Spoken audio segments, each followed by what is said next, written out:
I'm Erica, and right now, I'm sitting in my new home, the deed to which is safely in my name, paid for in full. I look around at the warm, inviting space, and for the first time in what feels like forever, I feel at peace. It's a feeling so foreign yet so welcome, a stark contrast to the chaos that once consumed my life. The journey to this moment was nothing short of a nightmare. It all started when I received a letter on a mundane Tuesday. The thick envelope, bearing the official seal of the bank, was an omen of the storm that was about to hit. Inside was a balance notice for $560,000, a mortgage that was delinquent, and a threat of foreclosure. I stared at the letter in disbelief, my hands shaking as I read the fine print. My name, my social security number, and my signature were all forged. For a couple of hours, I felt like I was losing my mind. I called the number at the bottom of the letter, my voice trembling with fear and confusion. A kind voice on the other end informed me that my identity had been confirmed on a property purchase back in July, and I was listed as the primary owner. I asked for the address, and it turned out to be a magnificent luxury property, a 3-hour drive away. It had a pool, marble counters, and a 4-car garage. And at that moment, I knew exactly who was behind it all, my sister, Lily. Lily had always been the reckless one in the family. She was 2 years younger than me, in her mid-20s. Our family was fairly well off, but my parents, Mr. and Mrs. Thompson, had always doted on Lily. My father was a strict but charming businessman who expected us to maintain a good image in society. My mother was more of an emotional and manipulative woman, always trying to keep the family together at any cost, often at my expense. Lily had a history of borrowing things that weren't hers. She'd take my clothes, my car, and even once used my credit card to book a vacation for a boyfriend she dumped mid-flight. But this was a whole new level. This was fraud, a federal crime. I filed a police report the same day. When the officer asked me if I wanted to press charges, I felt a burning sensation in my chest. It wasn't hate, it was the overwhelming weight of betrayal. I took a deep breath and quietly said yes. I knew this was the right thing to do, although I also knew it would cause a rift in the family. I decided to wait until the next Sunday, our weekly family dinner. Everyone was gathered around the table as usual. Lily was wearing a designer dress, glowing with self-confidence as she boasted about her so-called real estate luck. My mother clapped and smiled, and my father let out a hearty laugh. She even winked at me as if nothing had happened. I reached into my purse, pulled out the envelope, and slid it across the table. "Funny," I said calmly, "you bought your dream house with my nightmare." She opened the envelope, and her face paled as she saw the police stamp, the charges, and the pending mugshot. The fork in her hand clattered to the plate, and there was a moment of stunned silence. "You wouldn't," she whispered, her eyes wide with shock. I leaned back in my chair, as calm as I could be. "You already did. I'm just returning the favor." She shot up from her chair so fast that it screeched against the floor. "You're going to ruin my life," she cried, her voice shaking. I looked at her without blinking. "No.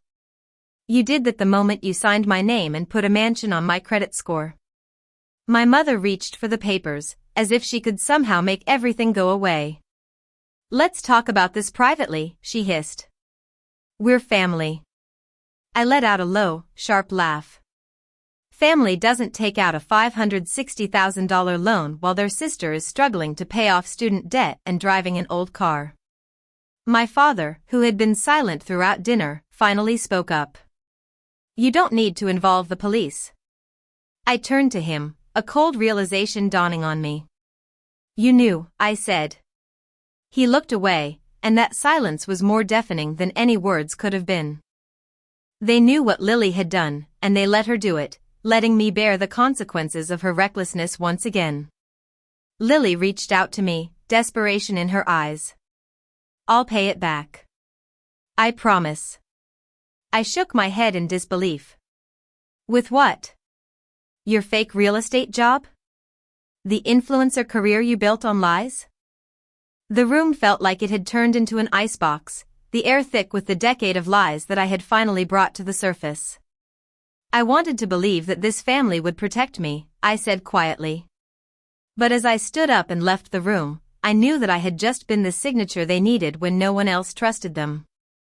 That night, the detective called to tell me that they had served Lily with the charges, and she was facing felony fraud, with the DA fast tracking the case. By Thursday, Lily's mugshot had leaked. She looked hollow, her face stripped of the entitlement and glamour she was so used to.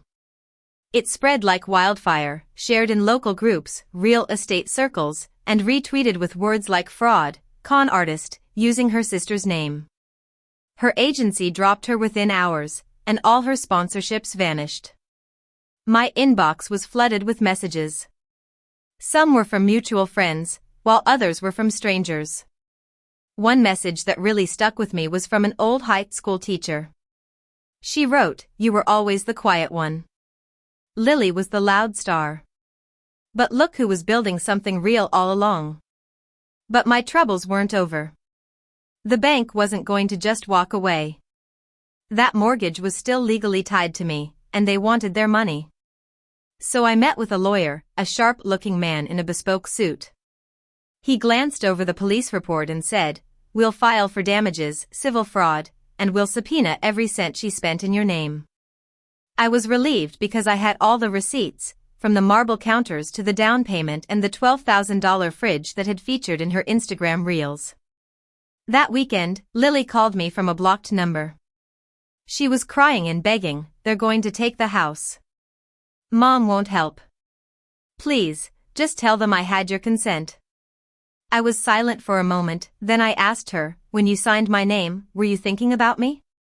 She stuttered, paused, and then said nothing. I hung up the phone. She had chosen this path, and I was choosing freedom. The following week, an eviction notice was posted on her front door. The neighbors whispered as they watched. One of them even filmed Lily as she yelled and screamed at the officers, insisting that it was all a misunderstanding. But the bank had evidence, a signed police report and my name notarized without my consent. She was given 72 hours to vacate the property. She spent 71 hours throwing tantrums and disappeared in the last hour. The night before the eviction deadline, my mother called. Her voice was tired and low. "She's scared, sweetheart. Can't you find it in your heart to forgive her?" I closed my laptop and replied, "You're asking the wrong daughter for grace." She sighed and said, "You don't know what it's like to lose everything." I couldn't believe what I was hearing. "No, Mom," I said. "I know exactly what it's like. Because I've spent 10 years losing pieces of myself just to keep you all happy." She said, "We didn't raise you to be so cold." I smiled bitterly. "No. You raised me to be convenient." And then I hung up. The next morning, I drove past the house. It wasn't out of pity or revenge, it was for closure. The porch was littered with boxes, fake designer bags, framed prints of fake affirmations, and a shattered mirror. In the middle of it all, there was Lily. She was without makeup, her mascara smudged from crying. She saw my car and ran towards it, tears streaming down her face. "Please, just tell them I didn't mean it," she begged. I rolled down the window just a little. "You meant it every time you signed my name.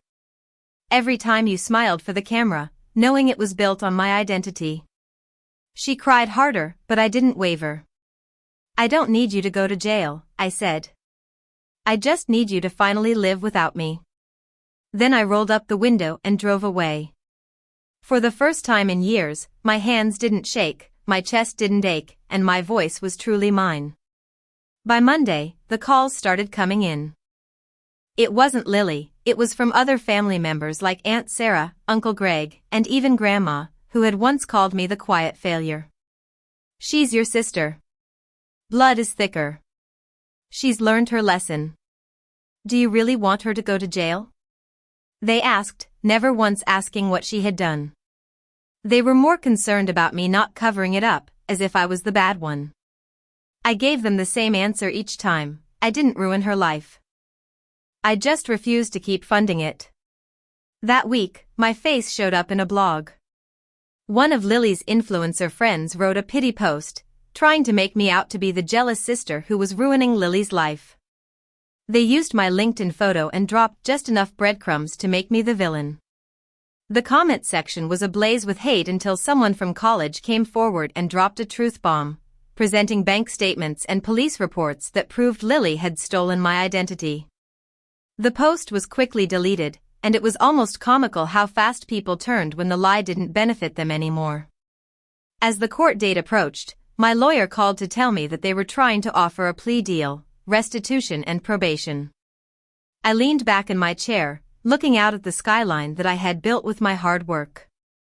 Every brick was paid for in full, every late night of sacrifice, every dream that I had chased alone. I said, I never wanted her behind bars. I just wanted her out of my life. I'm chasing peace, and peace means letting go. The courtroom was cold, not just because of the air conditioning but because of the tense atmosphere. Lily walked in, looking stripped of her former self. She was wearing a simple beige dress, her hair tied back, and no makeup. When the judge read the charges of felony identity theft, mortgage fraud, and forgery, my name echoed in the room like an open wound. When asked how she pled, she looked at me as if I was supposed to save her again. She said she was guilty but didn't mean to hurt anyone. I almost laughed. The prosecutor presented a mountain of evidence, including emails, applications, digital signatures, and surveillance footage of her signing documents in my name. She started to cry, but I wasn't sure if they were real tears or not. The judge paused and asked if I wanted to speak. I stood up. Not for revenge, but to make a record. This wasn't an accident. It wasn't a misunderstanding. It was a series of decisions to use me without my consent, to silence me with guilt, and to build a life on the ruins of my credit. Her lawyer tried to object, but the judge overruled him. I continued, she didn't just steal my name, she stole years of trust. When I confronted her, she begged for mercy, not because she was sorry, but because she got caught. She's the architect of her own downfall. The judge nodded, and the sentencing was postponed. But the damage was done, and this time, it was Lily who had to face the consequences. 2 weeks passed, and there was complete silence. The kind of silence that my family used to weaponize against me was now working against them. But this silence was different, it was healing. I walked through my apartment barefoot, feeling the warm sunlight pour in. Peace felt like the soft hardwood under my feet and the quiet morning coffee without any drama. Then, a letter arrived. It was from my mother, handwritten. Inside was a folded photo of me and Lily when we were 10 years old, wearing matching dresses and forced smiles. Beneath the photo was a note that said, I raised 2 daughters.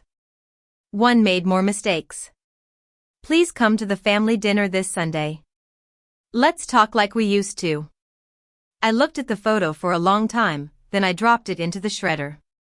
I wasn't that girl anymore, the quiet one who fixed everyone else's problems and was taken for granted. Later that day, a cousin called to tell me that they were planning a big apology, with dinner, speeches, and even a gift. I told him, they already gave me the best gift, distance. He laughed nervously and asked if I was really not coming. I said no. They don't want to apologize. They want to reset without being accountable. That Sunday, while they were pouring wine and rehearsing their hollow apologies in the house I once helped save from foreclosure, I was at a play. I was surrounded by strangers who laughed freely and cried without shame. People who didn't need me to shrink so that they could shine. That night, I slept with the windows open, feeling the gentle breeze and breathing in the peace. The silence was now a friend, a reminder that I had finally chosen myself. A final email came in from Lily's lawyer. She was willing to pay restitution if I signed a forgiveness statement. Forgiveness? As if a signature could erase all the sleepless nights, the job offers I lost, and the constant stress of checking my credit score. I closed the email without replying. Instead, I opened the deed to my new home, signed with a steady hand. That night, I hosted a small dinner for a few chosen friends. We toasted over candlelight, laughed without any hidden agendas. When someone asked if my family ever tried to reach out, I said, probably, but I stopped checking. Healing doesn't need an audience, it needs space. I walked outside after dinner and looked up at the stars. I whispered, I survived you. And with that, I knew I had outgrown the toxicity of my past. I walked tall, with my own name, my own home, and no one left to apologize to.